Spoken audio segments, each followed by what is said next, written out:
So before we dive into part 2 of this episode, I got to ask, did you catch part 1? If not, hit pause real quick.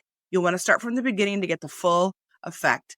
The link to part 1 is right down in the description below. Go ahead, catch up, and we'll be right here waiting for you, ready to dive into part 2 when you're all set. It's worth it, I promise. I love this, Leila. So what part of your journey has required the most bravery and courage? Losing my kid was the first one. And leaving my job and jumping into the unknown was the second one.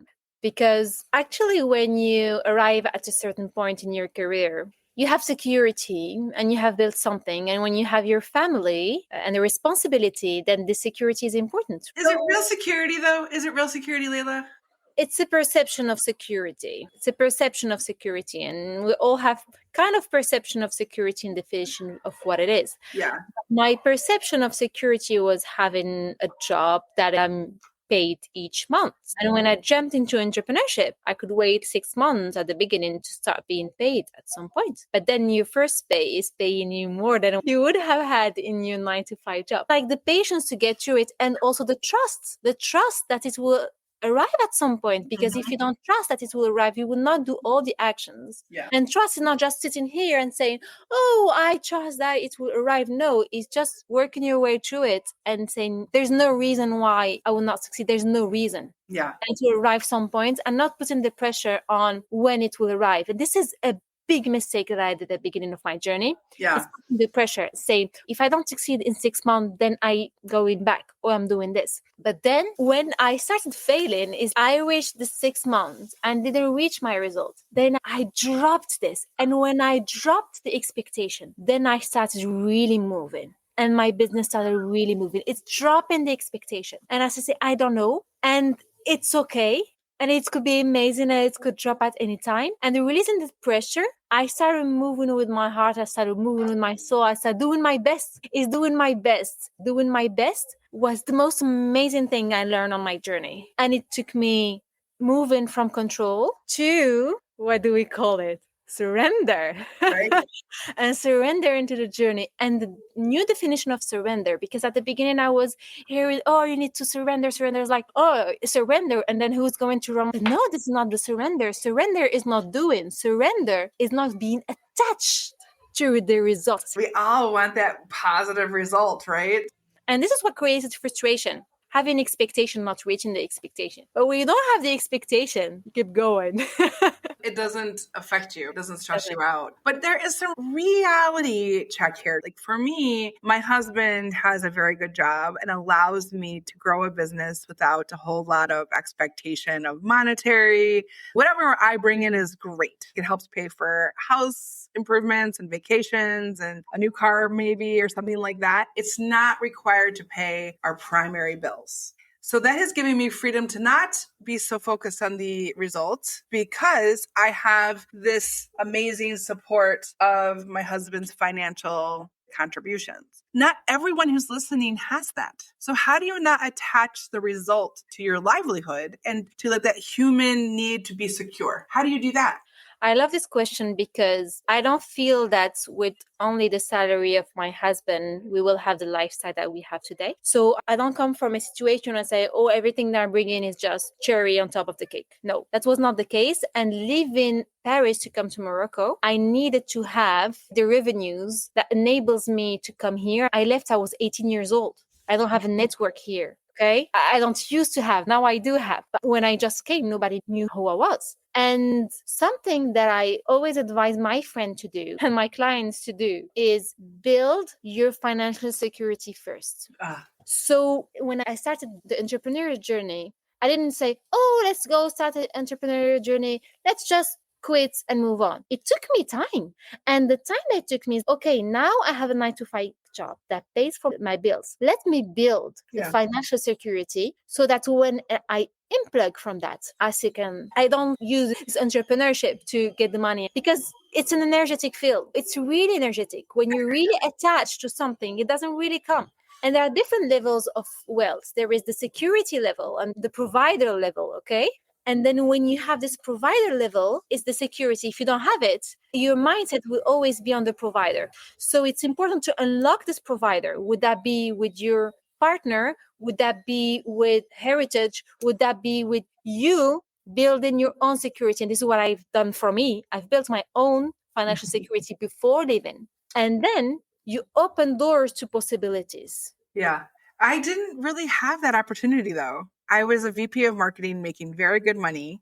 And I married my active duty Army husband, who was just starting out as a private first class in the Army. And I don't know if anybody knows, but they don't make a lot of money. And I had to make my career as mobile as his. I didn't have a network when we moved to North Carolina. I was from Michigan. And we move every 3 years. So we have to make networks wherever we go. Like, it's not like I have these roots that are very strong. We've talked about that. So I had to learn to connect and create and become part of my community every single time. Like, I had to really integrate into that. It was a whole different mindset shift for me. But I was an accidental entrepreneur. But circumstances required some bravery and courage. I created a job for myself that was remote in 2011, 2012, when that wasn't a thing back in the day. And I created a job that could follow my husband and his career. But where we are now, I can now build my career and stay where I want and do what I want. Like, I've established it enough. And my business is very much all over. So it's not like it can be remote, it can be those things. But I was not on purpose. And in those early days,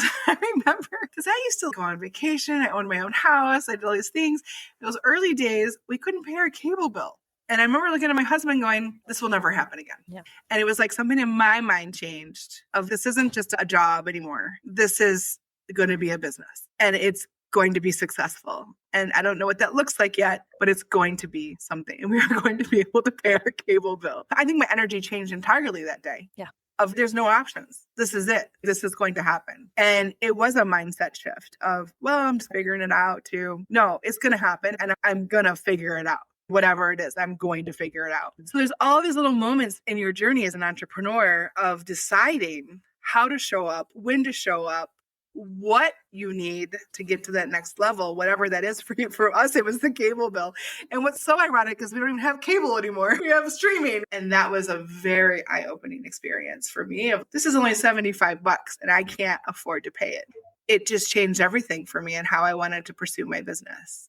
So energetically, I don't think I was like dependent on it necessarily, but it was also like, this is what's going to happen. So luckily, his career has gone up. My career has gone up. Together we have risen and definitely are fine. But that did change a lot of things for me energetically on where I was going to go for my next step for my business. And at the beginning, I worked for a startup before I started my business. And when I worked for the startup, I saw how hard people worked. Yeah. I saw what it took to make $1 million business into a $10 million business. And when I saw that happen, I was like, I don't want to work that hard. I've done my time with that business and help build it. I don't know if I want to be the person leading all that. And what happened along the way was, I don't have to lead a business like that. That's a different kind of business. So I think there's a lot of those that happen in an entrepreneurial journey, that you have to have these like shifts of mindset and energy to where you are. Every client we have, Leila, is at their own starting point. We meet them where they are. Absolutely. And we meet them to like where they want to go next. And we help build something for them, a website and messaging with their vision in mind, to even grow into a little bit. Because when you step into your soul strategy, it takes you a minute to get used to it because you've been living in a different frame. And when you're living in your pure soul strategy, it's real vulnerable at first. And you have to sit in it and then grow with it to that next level, because there is an energy shift that happens when you are visible and you're confident and you are sitting in your soul. It's a very big energetic shift as well. Absolutely. And I'm not going to make an assumption, but I'm sure with you, it's so powerfully affirming that I'm doing what I'm supposed to be doing when I watch my clients go through that shift. Mm-hmm. When I see them literally come to life, literally bloom. It's the most beautiful thing to watch and to witness and to be part of as a business owner. And if you had told me 10 years ago, Beverly, you're going to help business owners bloom, I would have chuckled. I have a mentor who used to tell me, you will wonder how to do it until you will wonder how you did it. Yes, exactly. I love that. Yes, exactly. You're like, how did I not think of it this way? Okay, so is there one belief or pattern that you've had to release in order to finally own who you are and your brand? Wow, I love this question so much. Because usually people ask, did you have something to add? And now your question is, it has something to release. Yeah. I'm still working through this one. It's the letting go. It's the control. Because I come from strategy. I have a business plan. It's the control.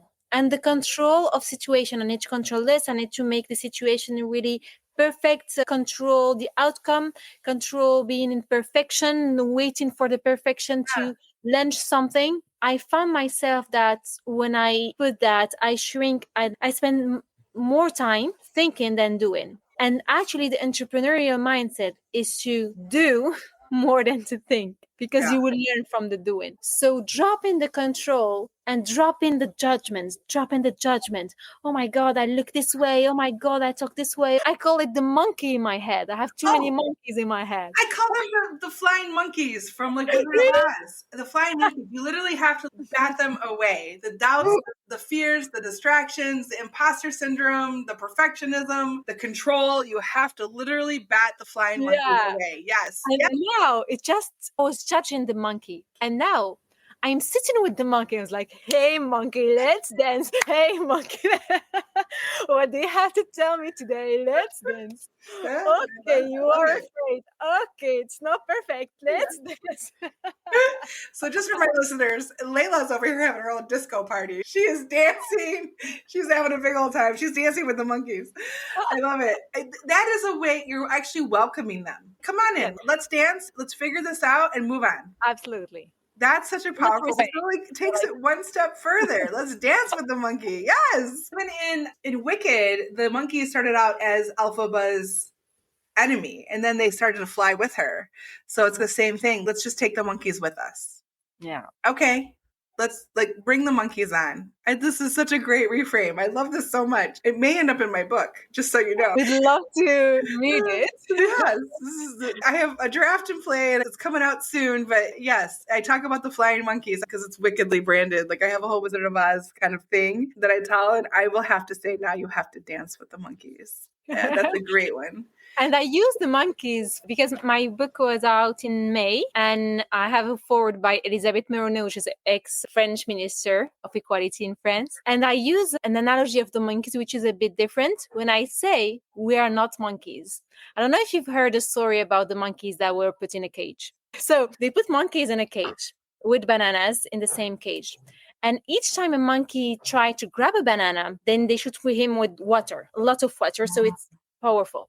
So the first monkey went there and then tried to grab the banana, and then they were shot with water. Okay. And then the second one, and then the third one. But at some point, monkeys start to be afraid, okay? And nobody touched the bananas anymore. So they learned the pattern. And then they were taking other monkeys that didn't know about it, and they took in the experiment. This is a real scientific experiment. And they took a monkey and they put them in the cage. And when this new monkey, he saw the bananas, so he wanted the bananas. So he started to reach out to the bananas. What happens is the other monkeys stopped him from reaching the bananas. Wow. Because they wanted to protect him. But he didn't understand why he did that. But when he tried the first time, the second time, the third time, and then the other monkeys prevented him from reaching the bananas, then he didn't try anymore. And at some point in the experiment, they removed monkeys that were in the cage one by one and bring new monkeys. All new. And at the end, they had in the cage only the monkeys that had never witnessed, but none of them has ever tried to reach the bananas. Wow. And none of them was able to explain why. Yes. And this is the power of learned behaviors that we don't understand. We inherited behaviors. Yeah. And I had once a client tell me, this is really funny. And they said, okay, so it means that if I want to change the culture, I need to remove all the monkeys at the same time. And then I was shocked. I was like, no, because we are not monkeys. We are not monkeys. We are not monkeys. It means that human ability to unlearn and to learn and to grow. So if you train a new behavior, then you'll be able to change your culture. That's powerful. I think that's the thought process even from the beginning of what a business should look like has been programmed in us from men. And women don't have to run businesses the same way men have run businesses. And this Absolutely. untraining of what a business looks like for us. Exactly. So this is our time to redefine that. Totally. Yes. I love that example. It's a great example. Now let's talk about like when your marketing kind of came alive. Was there a moment when your brand finally looked and sounded like you, and what had to change to make it feel more like you? When I started my business, I knew nothing about marketing. I knew nothing about sales, and I had to learn everything from the beginning. I hadn't learned this at school. And when I started my business, I thought I was really advanced. As a side hustle, I was like, oh, I will go into launch a product and everyone will buy it. Ha. So cute. And then I started learning from people who are more experienced than me. I started having mentors, coaches, going through courses, trainings. And then each time it hits me, oh my God, I don't have a brand. Oh my God, I don't have a clear voice. And then some strategies resonates and they resonated, and others didn't and still don't. So everything that's around chasing, everything that's around pushing is not something that I resonated with. I was like, oh my God, is this marketing? And then what helped me is one mentor who asked me, how, Leila, do you like to buy? And when I started learning from how my buyer experience, then I built a buying experience that is exactly what I love to buy from.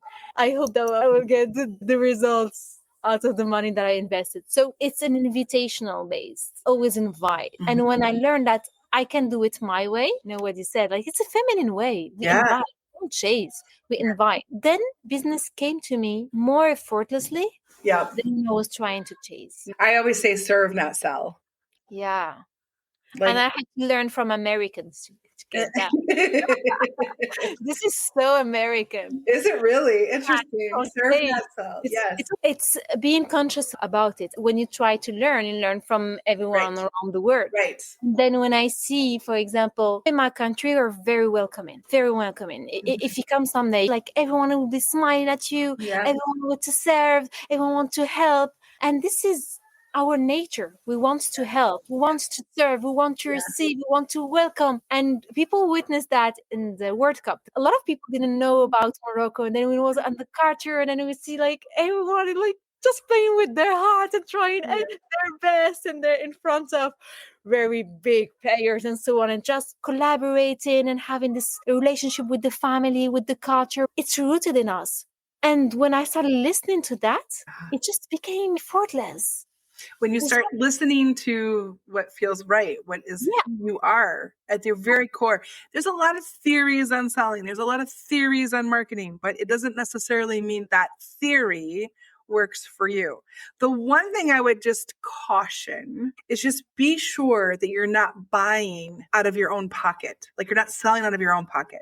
So maybe you think it's too expensive because that's your money mindset, but it doesn't mean it's too expensive for someone else. Or it doesn't mean, be careful of not putting your own values because of how you were raised on what the buyer might anticipate or feel. There's a lot of people who like won't upsell because they think, oh, that's too much money or something, or they won't raise their prices because I won't do that thing. Guilty. I had to work through it in order to sustain my business because it was not sustainable. I just wanted to serve, to help the others. And I wasn't, oh my God, she's not paying yet. That's fine. Let's work without contract. That's fine. And then I was like, but this is not fair. And then I was like, who's not being fair? I'm not being fair to me. So many people like, Leila, raise your prices. Leila, raise your prices. No, I can't. No, I won't. Now I raise them. So that's confidence. That's confidence, Leila. That's experience. That's also confidence. Yes.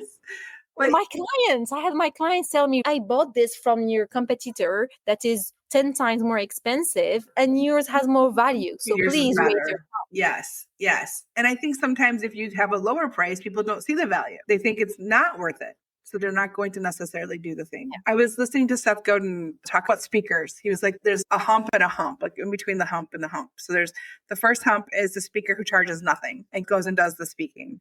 And then there's the speaker who charges $50,000. If you charge little in between, you're not the thing they want to go, they're not going to think they're going to get the impact from that because they're like, who is that person? Was where you are like $50,000. Oh, this person's going to really create the value. But you have to have the branding, you have to have the messaging, and you have to have the confidence to be able to do that. Yes. And if you ask me at the beginning of my journey, if my price was low, I will still say no. Yeah. It wasn't low. You know why? Because I was building my skills. And I think that sometimes some entrepreneurs, what they do is, okay, let's price very high because people will see the value in that. But then their product is not at this level. So when people come in at a specific price, premium price, you need to have premium product and premium service, right? Yep. And when you don't have premium product and premium service, people start thinking that you're a scam, and they're right. Yeah. I mean, Okay. there So is that too. elevating is okay, price this, but make sure that your product and service is really worth it so that people keep coming back. And this is what will make you have a sustainable business over time. So what is something that you've had to let go of or delegate that made your business feel more sustainable? Saying yes to everyone. Oh, I feel that one. Yep. Oh, you want me to customize it like this for you? Yes. You want it at this price? Yes, yes. There's a lot of power in no. Yeah, and the grounded no. And it's not superficial. No. The no is like Intentional. intentional no, yes. I intentionally don't accept it because it needs to be for you, for me, for us. If I win, you win, and both of us wins is a great relationship. Yeah. If it's a relationship where you're winning and I'm losing, then we're not going to be able to sustain it anyway. If I'm winning and you're losing, we're not going to be sustaining it anyway. So we need to have an equation where everyone wins. And when you have an equation when everyone wins, then it's sustainable over time. So saying no to something when you see that you're losing or that your client is losing is saying yes to your business being able to sustain over time. Yeah. And being successful and getting referrals and seeing your clients be successful, like that's where you see all the wins. So what ripple effect do you hope that your story or your voice has on the next generation of entrepreneurs? Hey, I know you're listening today because you're ready to take your business and your brand to the next level.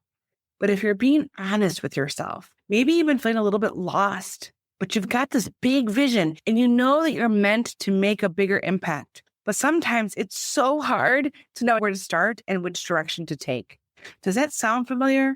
You're not alone. So many purpose-driven entrepreneurs feel the exact same way as you. That's why I created the Clarity Quiz, a simple tool that helps you get to the heart of what's holding you back and shows you where you need to focus next. No more second guessing, no more spinning the wheels, just clear, actionable insights that give you the confidence to move forward, that next best step. Taking the quiz will give you a deeper understanding of your brand's true potential and what's standing in your way. And the best part, it only takes like 3 minutes, but the results, they could transform the way you approach your business and brand forever. So if you're ready to stop feeling overwhelmed and you want to start showing up with purpose and clarity, go to wickedlybranded.com and take the quiz now. There are different things. The first one is very personal. I'm a little girl from Africa, North Africa, in Morocco, and I have a global business. And if any little girl that thinks that she's from nowhere, I want her to listen and to believe that she can do anything she wants. She believes enough. If I can be an example of that, this is the legacy I want to bring. And this from a personal level, from my own kids. Say it doesn't matter where you come from. It doesn't matter where you have been raised. It doesn't matter who your father or your mother is. It doesn't matter if you have been adopted, if you have been your first kid, the last kid. You get to define, you get to choose. Yeah. And with this internet and connection, see where you are right now, where I am, and we can connect, we can discuss, and we can, at a soul level, connect emotionally and not just speak. This is beautiful. This is really beautiful. And to not put ourselves into boxes and let ourselves dream and dream big and follow our hearts with purpose and give it everything. I feel like even when we get done with the 90-minute brand spark experience, when the clients see that what is possible, like it's real, when they have all these ideas and dream, but we've taken it out of the box and made it real for them, when they see what's possible, It's like changes something inside of them. Absolutely. And when we activate the brand, when we build the messaging and the website and the logo and all the things for them that feel true to their soul, they say it's like having a baby. Yeah, I love this. Oh my God, I love this. I love this. And this is, oh my God, I have chills because when I launched my book in May, Beverly, I felt I gave birth. Yep. I Yeah. felt I gave birth. Yeah. And each time I launch a new product, each time I launch a new service, I feel that I'm giving birth. Yeah. It brings it to life. Talk about energetic, right? You're bringing something literally to life. And sometimes it's hard. Like labor is not easy. No. There'll be moments where you have a little bit of peace and calm, and then it'll be a little hard, and then moments of peace and calm. There's like this ebb and flow of working through it. To make a baby is not necessarily all fun and games. There's some parts that are fun. There's some parts that are not so fun. But at the end, when you have this thing that is alive and you've birthed it, you've built it, it's simply magical.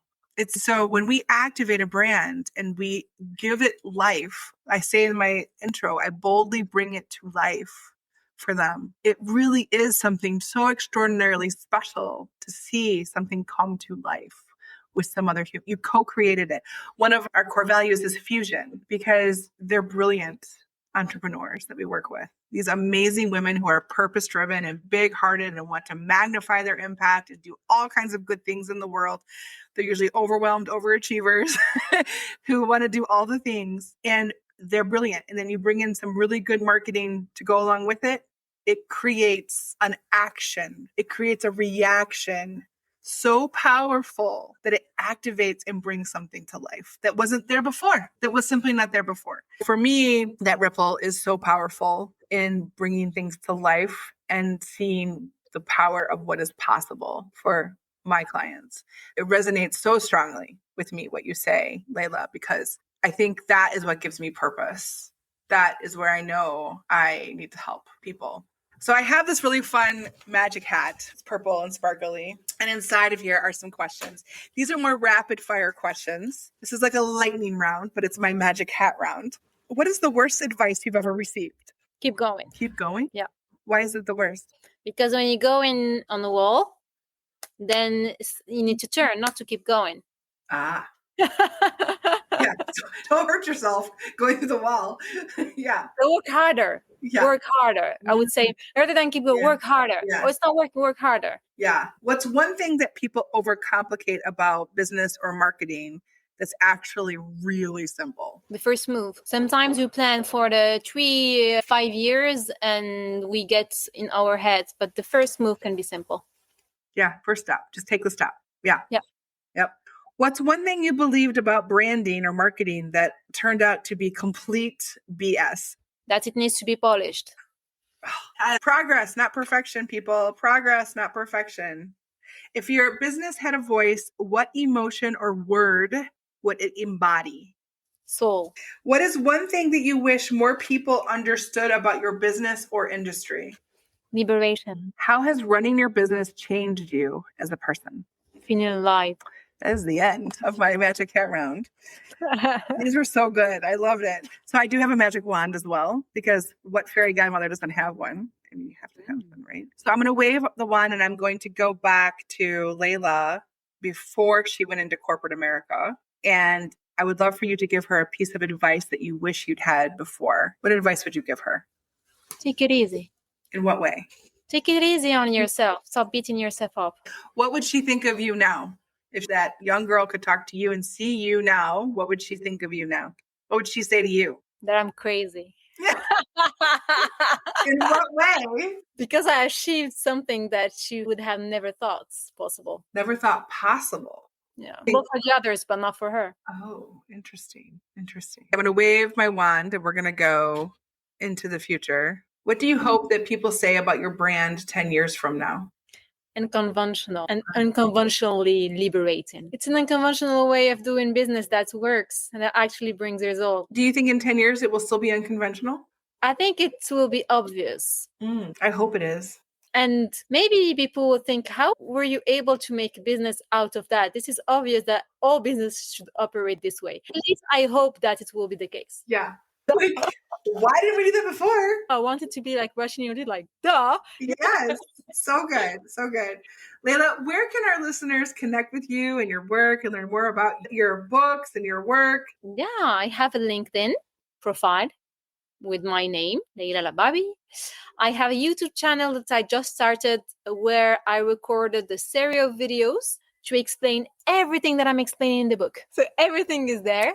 I have a podcast that is called Billion Dollar Purpose as well, that is based on the book. The book is called Billion Dollar Purpose. There is the book that is on Amazon. So if you type my name, Billion Dollar Purpose, you will find the book, you will find the podcast, you will find the LinkedIn, you will find the Instagram, Leila LHB. And wherever your heart feels you want to connect, then that's fine. Some of us are video, some of us are audio, some of us are more readers. Feel free to follow your heart. So good. Leila, this has been a really great conversation. Gosh, we need to have like real coffee in Morocco at some point.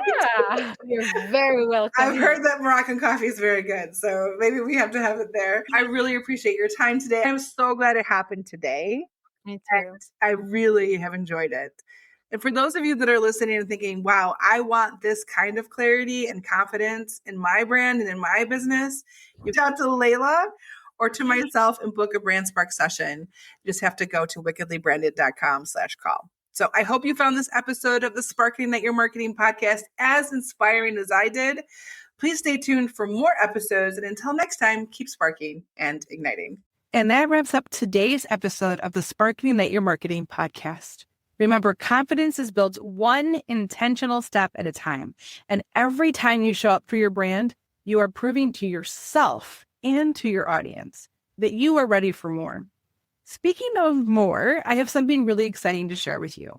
Starting next season, the Sparking That Your Marketing podcast will have a brand new name, Wickedly Branded, the Marketing Podcast. We're making this change because we want to show up more wickedly branded ourselves, fully aligned with the bold, creative, and confident brand that we stand for.